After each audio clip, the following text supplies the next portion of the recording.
Let's focus a bit then on the upcoming elections. The ball is rolling toward the local government elections. Government is expected to proclaim the new election day today. The IEC says it's ready to manage the vote despite earlier concerns over the coronavirus pandemic. One person who knows all about running elections is former Deputy IEC Chairperson, and that is Tselane, joining me now for that conversation. Terry, thank you for your time.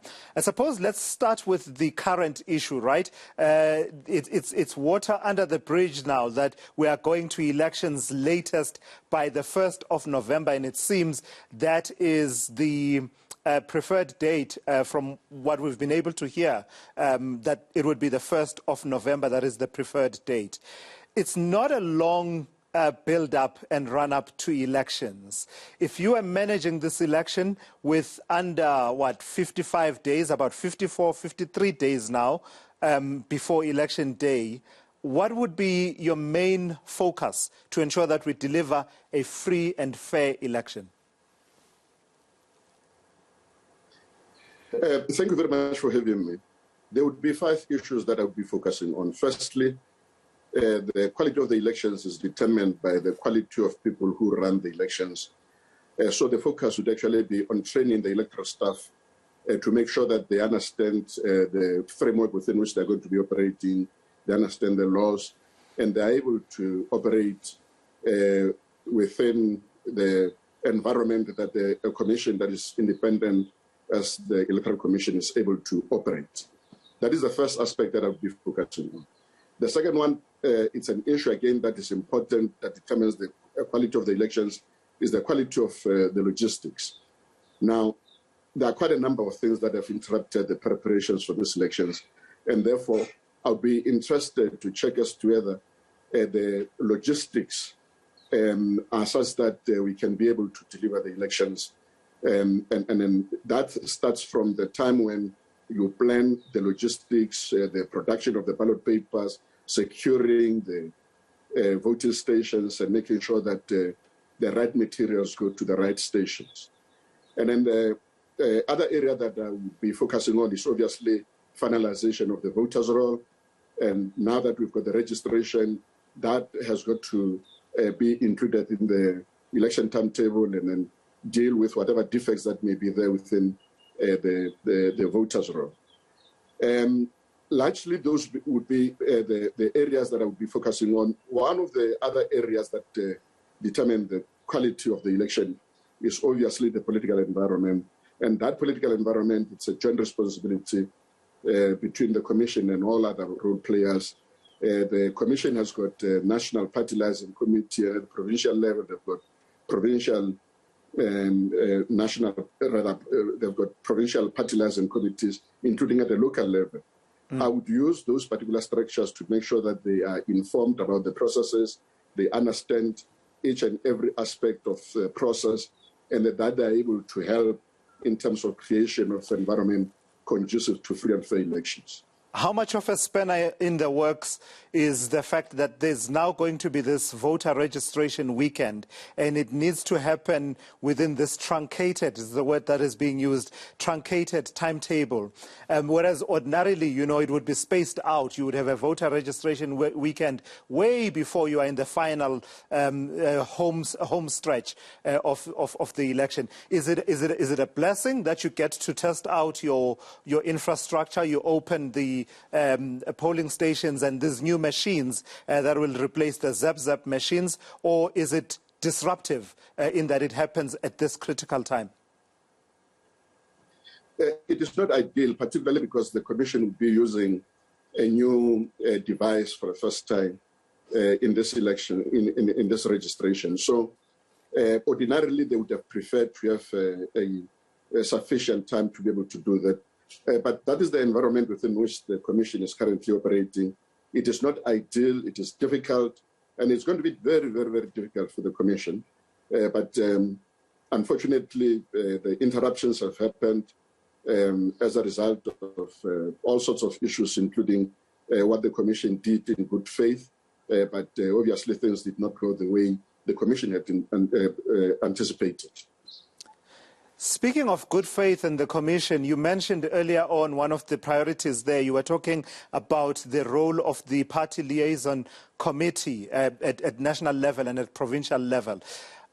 What kind of environment do you believe exists at the moment, Tselane, because of what has transpired up to this point, especially this contentious issue of the reopening of the list submissions that has been seen by some political parties as favouring the ANC, with the result that actually, while we're building up to the election, we're actually headed back to Braamfontein before the justices of the Constitutional Court? It is probably an environment of tension, particularly because political parties are not agreeable and on key strategic issues going into these elections. And I think the Commission should actually make an extra effort by meeting even on bilateral basis, because there's nothing that really prevents the Commission from meeting the political parties on a bilateral basis to try to lessen the tension that has arisen as a result of the issues that have emerged within the society.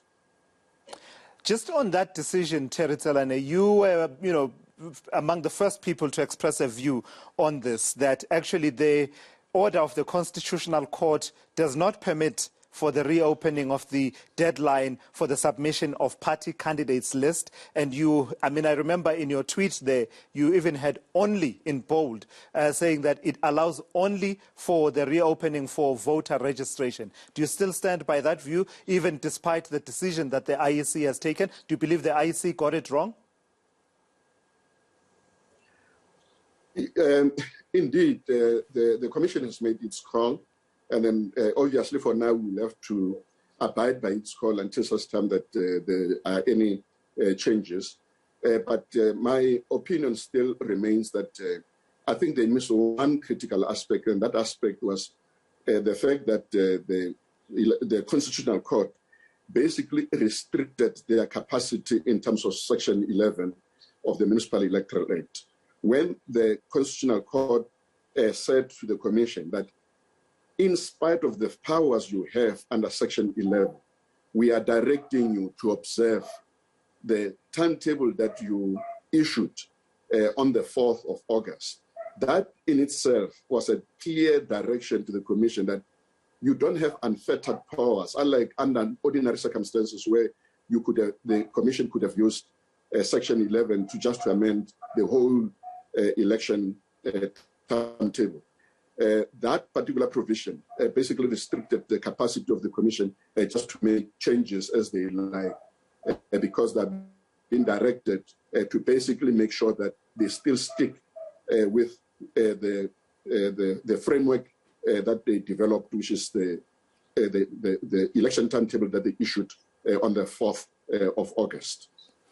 But when they say these are reasonably necessary amendments to the timetable, which is part of the wording of the order of the Concord in peremptory terms, it says you must, publish the reasonable amendment that you might need to make to the timetable. What do you say to that?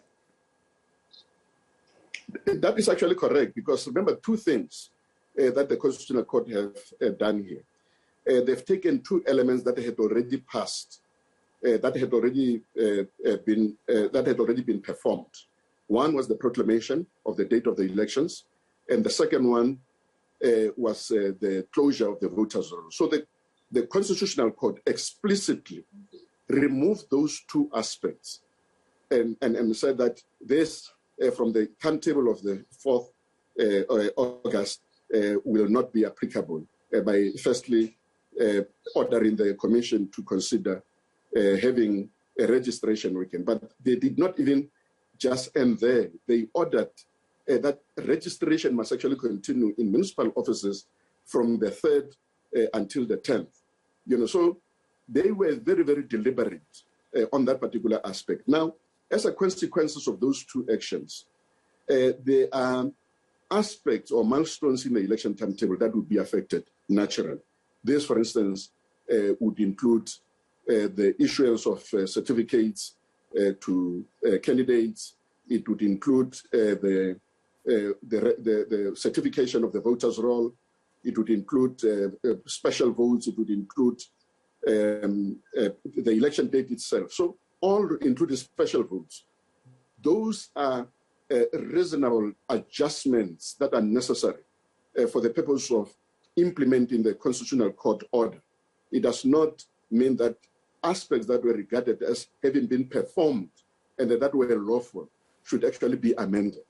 I hear you. Tselane, thank you for your insights. And I can tell you now, this issue will be debated ad nauseum until it reaches the Constitutional Court. And we would have benefited, of course, had we had the full judgment of the Court telling us what they had in mind when they said reasonably necessary amendments to the timetable. That was Tselane there weighing in on preparations for the local government election.